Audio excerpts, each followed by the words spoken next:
Bem-vindo ao Vozes, um podcast do The Summer Hunter. Aqui, especialistas discutem assuntos atuais que mexem com o nosso dia a dia, em conversas leves e presenciais. Nessa edição, Michele Prazeres, pesquisadora e fundadora do Instituto Desacelera, e Ricardo Moreno, jornalista e fundador aqui do The Summer Hunter, conversam sobre como a correria virou regra e lembram que desacelerar não é apenas ir mais devagar, mas um movimento coletivo para criar mais espaços de presença, descanso e aproveitar melhor o tempo. Esse papo rolou no Hotmart Fire em agosto de 2025.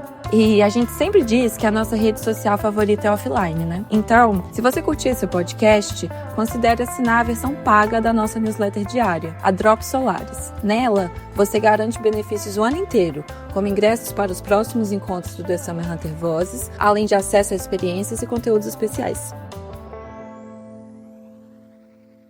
Boa tarde, pessoal. Bom dia para quem não almoçou.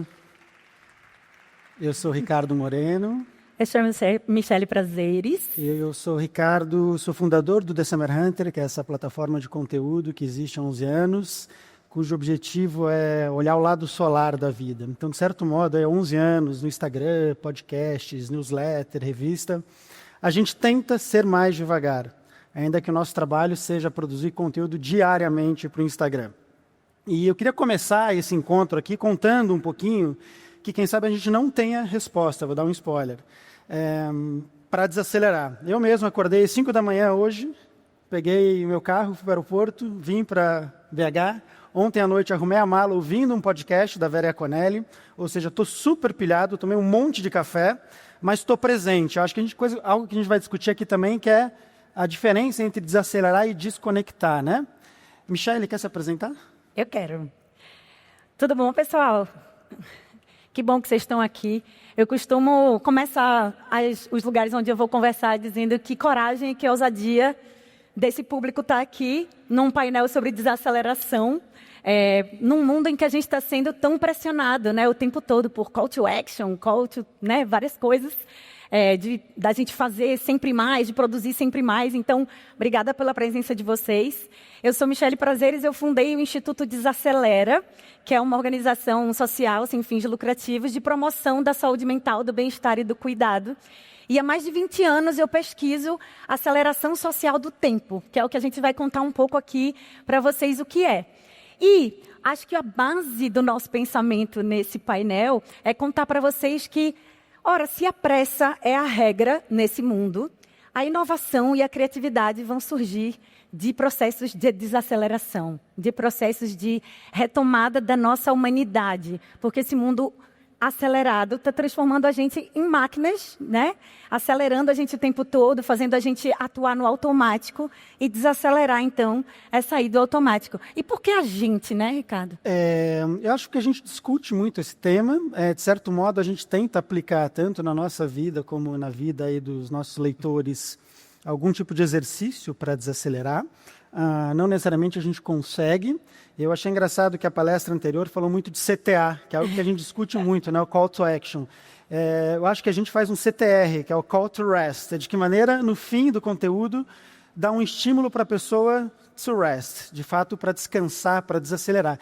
Eu mudei para esse slide, eu queria contar um pouquinho uma história rapidamente, que eu estava no avião vindo para cá, e que acho que explica um pouquinho algo que está acontecendo com todo mundo, absolutamente com todo mundo, que é essa desaceleração, aceleração do tempo. Eu no avião estava vendo uma reportagem da revista New Yorker, e o repórter estava falando como a IA, quem sabe, ela vai substituir o nosso lado criativo, de que maneira a gente vai se suprir do que criativamente a IA entrega para a gente. Mas o que eu quero falar para vocês não tem a ver com isso. Tem um parágrafo que ele fala assim, ó: hoje em dia, a gente ouve podcast se vestindo e assiste Netflix antes de dormir. No meio disso tudo, tem o Blue Sky no ônibus, o Spotify na academia, o Instagram no almoço, o YouTube antes do jantar, o X, antigo Twitter, enquanto eu escovo os dentes, e o Pinterest quando eu tenho insônia. Me parece ser uma forma estranha de viver. Ou seja, não temos mais tempo livre, ou tentamos ocupar o nosso tempo livre com alguma coisa, né, Michele? Eu mesmo falei. Ontem eu arrumei a mala ouvindo podcast, fui para o aeroporto ouvindo música, peguei o avião lendo notícia. E aí? Eu acho que um dos grandes equívocos de interpretação das pessoas que veem que a gente trabalha com conteúdo de low ou com conteúdo de regeneração, né, healing content e slow content, é pensar que a gente tem uma vida lenta. E aí o primeiro mito que eu derrubo é esse, tipo, gente, eu sou uma pessoa que, né, mãe solo de 2 caras, vivo em São Paulo, pago meus boletos, não sou herdeira, eu trabalho. Pais envelhecendo, eu cuidando, né, estou um processo aí, tem uns meses cuidando de minha mãe adoecida. Então a nossa vida não é lenta, mas quando a gente trabalha com isso, a gente tem a oportunidade de olhar um pouco para essa história do, bom, então eu vou recobrar aqui o que é essa consciência na minha própria prática, né? Que depois, mais lá na frente, a gente vai contar para vocês alguns segredinhos de perguntas que vocês podem se fazer. Mas talvez a contribuição que a gente vai dar para vocês nesse painel é uma contribuição no sentido de esse mundo fica dizendo para a gente que a gente é falho, ou que a gente foi mal sucedido, ou que a gente errou, quando a gente sente que a gente não pode desacelerar.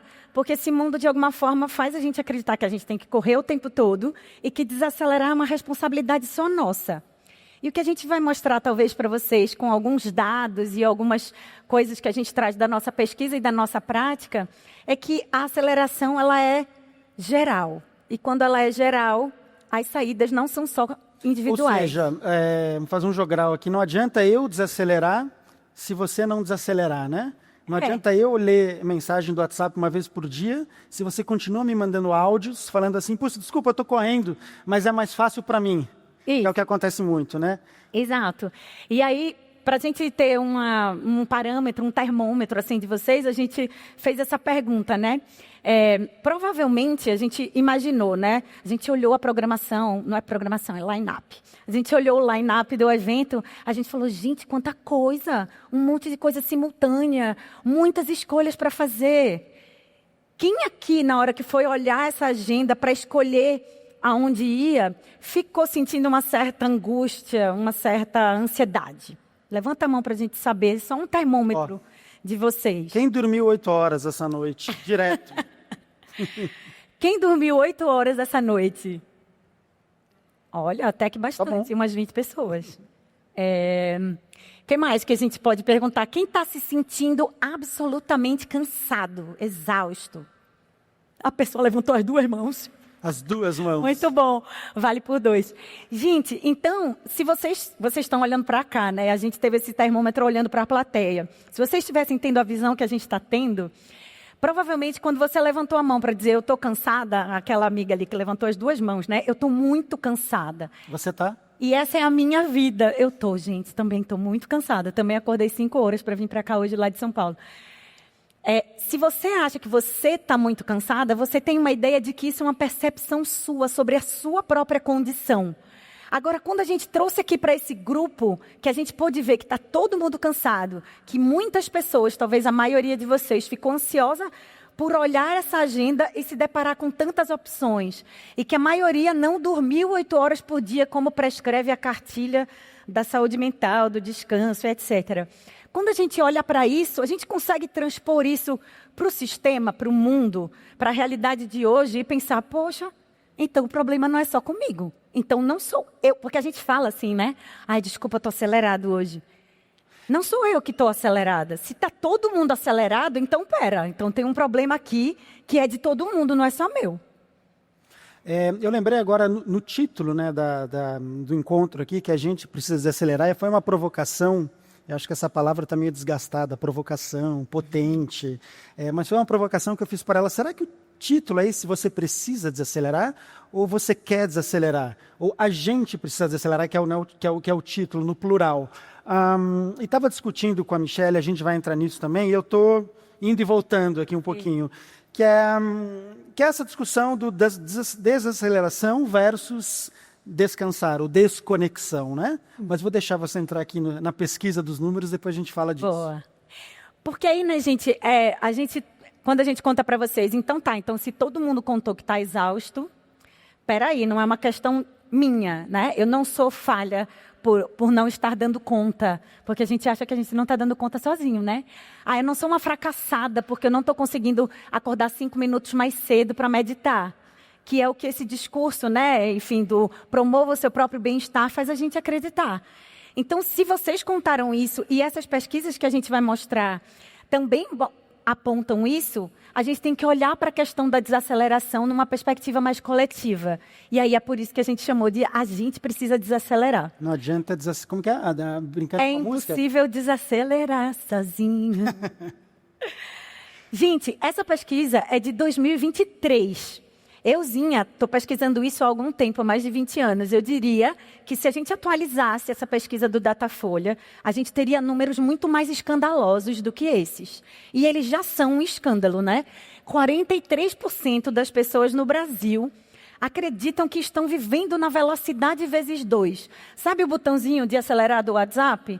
É como se essas pessoas achassem que a vida dela está naquela velocidade em modo padrão. Então, quando a gente começou a acelerar os áudios, lá atrás, no meio da pandemia, desculpa a expressão, desculpa lembrar vocês que a gente viveu esse momento como humanidade, mas quando a gente teve acesso a essa ferramenta, muitos de nós pensamos, se eu quiser eu acelero, e aí quando eu não quiser eu não acelero mais. É uma escolha. Pois bem, a gente começou a escolher.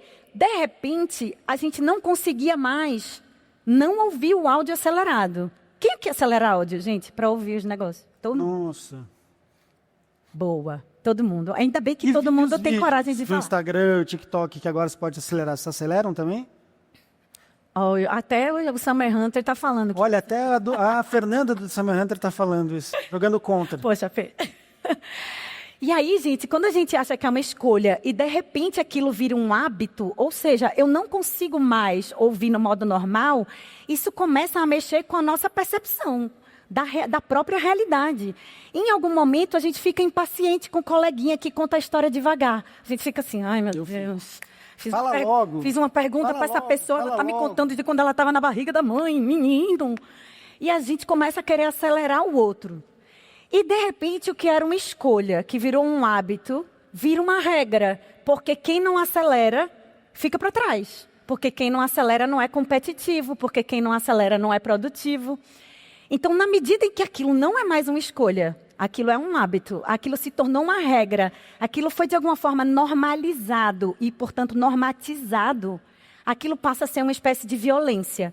E essa é a ideia da aceleração. Aceleração como uma condição, como o sociólogo alemão que eu estudo na minha pesquisa, ele chama Hartmut Rosa, ele fala de aceleração social do tempo. Essa ideia de que a gente está fazendo mesmo mais coisas em menos tempo. Né? E aqui a gente tem outros números que mostram que não são só vocês que estão vendo conteúdo acelerado. Né? Um quarto das pessoas no Brasil assiste os vídeos assim. Mas, ao mesmo tempo, olha que loucura, essas mesmas pessoas contam para a gente nessa pesquisa que elas queriam ter mais tempo para fazer o que elas gostam. 46% das pessoas queriam ter mais tempo para fazer o que gostam. 44% queria ter mais tempo para estar com as pessoas de quem elas gostam. Né? E essa pesquisa também mostra que viver em ritmo acelerado aumenta em 136% a sensação de que a gente faz tarefas sem se lembrar. Desculpa, eu acho que tem um dado curioso aí, a gente vai entrar um pouquinho mais para frente nele, que é isso. Sem querer tomar partido aqui ou defender a aceleração, mas as pessoas, elas estão numa vida acelerada para fazer mais coisas em menos tempo, mas não para ter mais tempo livre para estar com os amigos. Né? Fala, puxa, agora eu tenho IA, tenho o ChatGPT, que o que antes eu gastava 4 horas para fazer, eu faço em 20 minutos. Como é que eu vou gastar essas próximas 3 horas e 40? Juro para vocês, eu tento pegar minha bicicleta e ir para o parque. Eu tento nem sempre eu consigo, as tecnologias para fazer coisas mais rápidas, para ter mais tempo livre, e não para fazer mais coisas. Mas o que a gente percebe nesses números é que as pessoas, o tempo livre, elas ocupam para produzir mais. É isso. A gente vai falar um pouco dos mitos que a gente termina meio sem querer no cotidiano reproduzindo e que ajudam a gente a reproduzir a lógica da aceleração. E um deles é esse, né? Todas as empresas de tecnologia vendem para a gente essa ideia de que se a gente acelerar aqui, a gente vai estar liberando tempo para o que importa. Mas, na verdade, normalmente, essas tecnologias liberam tempo para a gente trabalhar mais, consumir mais ou ficar mais tempo rolando o feed, que é o que esse sistema acelerador da vida quer da gente, né? Então, quando a gente vai falar desses mitos, mas é importante demarcar conceitualmente, né? Então, quando a gente fala de sociedade do cansaço, em vez de dizer eu estou cansada, quando a gente fala de aceleração social do tempo, em vez de dizer eu estou acelerada, e quando a gente fala de regime temporal 24/7, vocês sabem o que é o 24/7? 24 horas por dia, 7 dias por semana. Quer dizer uma forma de viver ininterrupta, sem parar. 24 horas por dia, 7 dias por semana. Eu estou falando de 3 conceitos científicos usados hoje em dia para denominar essa sociedade que a gente vive, que é a sociedade que acelera a nossa experiência e que quer que a gente seja maquínico para responder no tempo da produtividade. Então, o Byung-Chul Han, que é um filósofo sul-coreano, ele traz essa ideia para a gente, provocando a gente a dizer, né? Parece que a gente é hiperativo nessa sociedade, mas, na verdade, a gente é hiperpassivo. Porque ele diz, pensar é a mais ativa atividade e a gente parou de ter tempo para isso. Para criar, inclusive, né? Para criar, especialmente. Porque a criatividade, normalmente, humana. E aí a gente tem todo um campo de... Eu brinquei com o Moreno outro toque aqui nesse, Fala. né? É isso.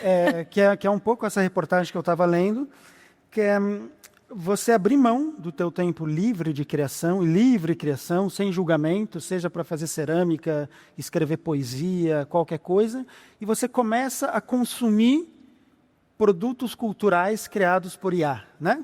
Ou seja, a tendência da humanidade dedicar cada vez menos tempo para criar, quem sabe só para dar CTAs, em algum momento nem CTAs para as IA generativas te estimular com filmes. E na reportagem ele fala isso. E fala, por um lado, capitalista bom também, de pessoas que queriam criar filmes e nunca podiam. E agora a pessoa faz o roteiro e passa no ChatGPT, usa Runaway, usa Midjourney, usa o Google V3 e criou um filme. Mas a médio e longo prazo, como sociedade, é um problema, né? Eu, como pessoa física, eu adoro. Eu consigo fazer um podcast sozinho. Coisa que, enfim, que a gente não conseguiria antes, né? Mas como sociedade, me parece ser um problema isso.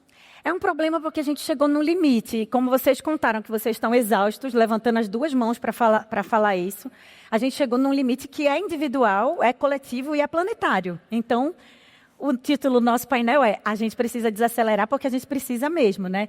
E aí eu gosto muito dessa parte, de derrubar mitos.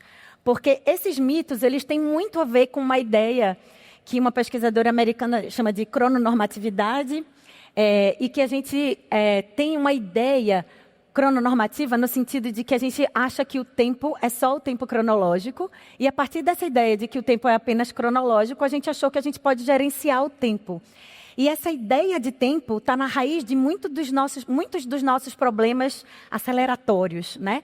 E aí, claro, aí é outro toque, né? A concepção ocidentalizada e ocidentalizante de tempo que a gente tem, que faz a gente viver essa vida crononormativa, que foi um pouco a angústia do preciso escolher a agenda que eu vou ter que alocar o meu tempo nos próximos 3 dias no festival. Mas aí, essa ideia de tempo faz a gente acreditar em alguns mitos e às vezes a gente chega, né, aquele momento no trabalho, assim, né, que a gente fala, nossa, fulano chegou atrasado, mas, né? Todo mundo tem as mesmas 24 horas. Quando, na verdade, quando a gente busca situar para contextos de desigualdade a ideia de bem-estar, de saúde mental e de cuidado, a gente precisa entender que as experiências temporais são atravessadas por marcadores sociais de desigualdade. Então, eu vou fazer caricaturas, né? Uma mulher preta, mãe, solo, que cuida também de um adulto em casa e mora a 4 horas de distância do trabalho, não tem as mesmas 24 horas de um alto executivo que mora a 5 minutos do trabalho ou vai trabalhar de helicóptero. Essas pessoas não têm as mesmas 24 horas, ainda que o dia tenha 24 horas e, cronologicamente, estejamos todos operando no regime ocidental de mexer com o tempo. Mas, quando a gente fala isso, a gente está contribuindo para um determinado pensamento sobre o tempo, que faz parte dessa engrenagem da aceleração, né? É verdade que basta se organizar? Tu tem um planner? Tem um planner? Agendinha? Gente, eu sou virginiano. Quantos planners a gente... A minha cabeça é uma planilha do Excel. Quantos planners a gente compra e bota lá bonitinho, tenta se organizar, não sei o quê. No dia seguinte já não está dando certo nada, porque não é verdade que basta se organizar. É impossível hoje. É isso. A gente fica o tempo todo tentando se recobrar esse lugar de um controle sobre o tempo, quando, na verdade, não é real que basta se organizar. A vida acontece e a gente tem que ter flexibilidade para lidar com o que se apresenta. Esse é outro mito que Moreno trouxe para a gente antes, né? A tecnologia, ela tem embutida nela a ideia da aceleração, né? Não é verdade que a tecnologia é só um dispositivo. Quando eu trago o celular para dentro de uma sala de aula, eu trago toda uma concepção de atenção. Eu roubo a atenção, eu levo velocidade para dentro da sala de aula, quando eu levo o celular para lá. Então, não é verdade que se eu tirar o dispositivo, eu vou tirar essa cultura da nossa vida. Então, também não é verdade que a tecnologia vai liberar tempo para o que importa, porque as tecnologias interessa que a gente corra e escrole o feed e fique infinitamente lá. Eu sei que o assunto não é esse, vou dar aqui uma experiência pessoal. Eu discordo um pouco, acho que a gente está aqui para discordar, e eu acho que como pessoa física eu discordo um pouco, como sociedade eu entendo, mas eu fico pensando, e acho que vocês podem pensar depois, como a tecnologia garantiu, eu sou de Curitiba, eu moro em São Paulo há 24 anos, como só por causa da tecnologia, só por causa do que aconteceu na pandemia, de se normalizar as reuniões por Zoom, por Meet, hoje eu tenho a possibilidade de passar uma semana por mês com a minha mãe em Curitiba. Ou seja, a tecnologia ajudou eu ter tempo livre com a minha mãe. Super. Então eu vou te provocar aqui, porque eu acho que tem um lugar pessoalmente, que ela ajuda, mas eu entendo. Por outro lado, eu passo uma semana com a minha mãe, mas eu estou trabalhando, né? É isso. Fazendo multitarefa, né? Você está integralmente presente lá. Né? Tem muitos de vocês que a gente está vendo daqui que estão assistindo o que a gente está falando e que também estão no celular. A gente normalizou isso, gente. A gente virou multitarefa. Mas um multitarefa é como se a linha do tempo ela é uma linha cronológica, né? A gente usa a medição do tempo desse jeito. Quando a gente faz uma coisa junto com a outra, é como se a gente criasse duas linhas do tempo sobrepostas. É como se a gente tivesse duas tarefas de 2 horas cada uma, que a gente, portanto, realizaria em 4, e a gente vai fazer as duas em 2. Então, a gente não vai dar a mesma qualidade de atenção que a gente daria antes. Não, e normalmente, esse encontro que a gente faz dura mais ou menos 1h30, né? Pois é. Então, eu vou ter que acelerar você, porque a gente tem 8 minutos. Pode deixar que a gente vai correr muito para terminar e dizer tudo que a gente veio dizer. Mas essa história da tecnologia, eu acho que ela é muito ambivalente. E se a gente entrar na onda do eu sou a favor da tecnologia, eu sou contra a tecnologia, a gente não vai a lugar nenhum. No fundo, eu acho que é assim, a tecnologia proporciona uma série de coisas, mas a gente tem que estar consciente de que ela acelera a nossa experiência. Então, é um pouco por aí que a gente vai, né? Boa. O último mito que estava lá nos nossos mitos era o da pausa. Não é verdade que eu vou pausar, assim, a gente fala, né? Eu vou tirar férias, eu vou pausar, eu vou voltar melhor para o trabalho. A gente fala muito isso sem se dar conta de que, na verdade, a gente precisa de pausa porque a gente é gente, não porque a gente precisa voltar a produzir. Sendo que a gente a pausa terminou sendo, o descanso terminou sendo absolutamente apropriado pela cultura da produtividade. E é uma das coisas que Ailton Krenak ajuda a gente a pensar sobre quando ele diz que a vida não é útil. A pausa não é útil, nem precisa ser.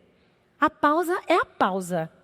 A pausa é o tempo, às vezes, para não fazer nada, o nadismo. Não é a pausa, você fala, puxa, eu vou pausar para ler um livro, e a hora que você está lendo esse livro, você fala, para que vai me servir esse livro? Né? Ou você está vendo um filme com uma utilidade. Né? Eu acho que o manifesto descansista é mais sobre o não fazer, sobre achar utilidade no momento do ócio.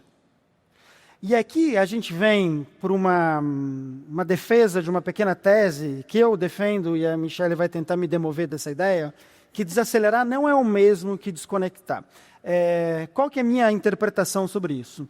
Eu acho que a desaceleração, assim como o sol, que a gente tanto fala, que o verão é uma coisa de dentro para fora, a desaceleração vem de dentro para fora. O que eu quero dizer com isso? Muita gente, principalmente na pandemia, veio com o discurso, de fato realizou isso, e falou, eu vou sair da cidade grande para ir para o campo. Eu preciso estar menos no celular. A gente entende que dumb scrolling, um monte de aplicativos, nos colocam no lugar, quando a gente vê, passou 1, 2, 3 horas, a gente está scrollando de receita de panqueca a vídeo de crime. Ratinho. A ratinho. Não necessariamente você estar no interior é sinônimo de você desconectar. Não necessariamente você deixar o celular de lado e ir para uma biblioteca, você vai estar mais desconectado. né? Eu acho que a desaceleração vem de um outro lugar, né? E aí, de novo, quem sabe eu seja mais otimista. Eu defendo que mesmo nas redes sociais e mesmo conectado, você consegue desacelerar e estar presente, seja lá fazendo o que for, consumindo um conteúdo mais longo, lendo uma grande reportagem ou só pasmando. Eu acho que aí está no âmbito das ambivalências, que inclusive a gente vai trabalhar mais para frente. Quando a gente trouxer alguns cases para vocês, a gente vai conseguir fazer isso no nosso tempo. Mas acho que aí está no âmbito das ambivalências, porque, na verdade, o desacelerar, ele é vendido como o ir mais devagar, porque, de alguma forma, isso é vendável. Mas o desacelerar, de fato, é a gente sair do automático, é a gente sair do ininterrupto e é a gente sair do anestésico. Porque quando essas 3 temporalidades atuam juntas, né, a gente vai no automático, a gente vai sem pensar. A gente vai no ininterrupto, a gente vai sem parar. E a gente vai no anestésico, a gente vai sem sentir. Essas 3 coisas juntas, elas só vai. Mas foguete então, não dá ré. Tu já ouvisse essa? Esse é a versão baiana. Adoro desmontar essa. Mas você está falando que desacelerar não é ir devagar, né? Não é, Então, desacelerar. O que Eu brinquei nessa Dá hora pra que eu ia falar, fazer? bom, na minha terra diriam, quem souber morre, né? Que é o sinônimo baiano para $1 million question, né? Como que faz? Então, como faz? Se desacelerar isso tudo, a gente está deixando todo mundo aqui desesperado, então não tem escapatória. Vamos embora, Né? falta 4 Como minutos faz? só. A gente jura que até o final a gente vai dar umas dicas. Me conta um pouquinho desses números aqui, que é uma pesquisa do banco com a Ipsos. Tem 2 dados aqui que me comovem, que me deixam um pouco preocupados, que é, se os brasileiros tivessem mais tempo, 36%, ou seja, mais de 1/3, dormiria ou descansaria. Para mim, isso é muito mais impactante do que... Eu acho pouco 41% viajar. Seria lindo falar, cara, 100%, se tiver mais tempo, eu quero viajar. Se tiver mais tempo, eu quero correr mais no parque, pedalar. Agora, você pensar que quase metade da população, ela não tem energia para fazer nada. Se ela tivesse mais tempo, o que você faria? Eu dormiria. É muito assustador. É muito assustador e acho que ajuda a gente a pensar no quanto a gente está tendo que reivindicar o descanso como direito e não como privilégio. Né? Quando fala assim, eu descansei. Gente, a pessoa se sente culpada porque descansou. Porque está muito no imaginário, no âmbito de que é um privilégio. Não é um privilégio, né? E aí, cada vez mais...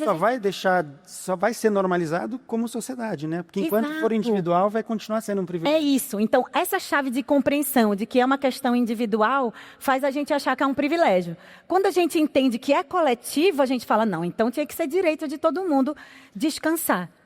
E aí o mercado entendeu que pode vender mais. Exatamente, porque o mercado mapeou esses desejos.